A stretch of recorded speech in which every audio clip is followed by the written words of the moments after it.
Natutuwa nga ako dito sa bago kong pinagkakabalahan mga mi. Sobrang nagagandahan talaga ako dito. Tapos alam mo ba, napapakalma niya yung utak ko. Ewan ko ba, ang tagal ko na nga rin na hindi na-experience yung magkulay-kulay ba. Hindi ka talaga maboboring dito mga mi kasi sobrang dami niyang pagkukulayan. Pag nai-stress nga ako mga mi tapos napapagod, ito lang ginagawa ko mga mi. Ayun, napapakalma niya na yung utak ko.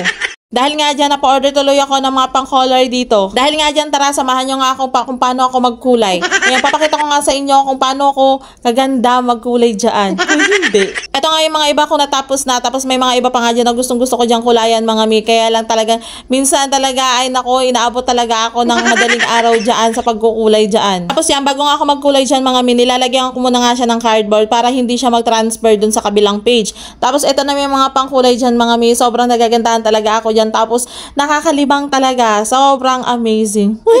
Ano, OA? Na para ba kasi nababalik ka sa pagkabata?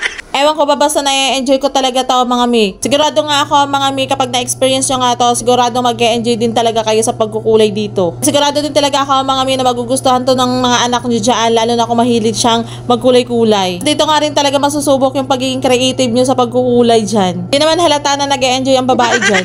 At saka maganda rin tong banding yung dalawa mga mi. Tapos mababawasan talaga yung pag-i-screen time ng mga anak nyo. O diba, sobrang nakaka-enjoy talaga tong coloring book na to mga mi. Tapos sasamahan mo pa yan ng magagandang pang-color dyan. Pang-color. O diba, nabubula na naman ng babae. Yung pang-color ka nga mga mi, 24 pieces nga yan. So maglalagay na lang ako ng link dyan sa comment section. Pati din yung coloring book mga mi, maglalagay din ako ng link dyan sa comment section.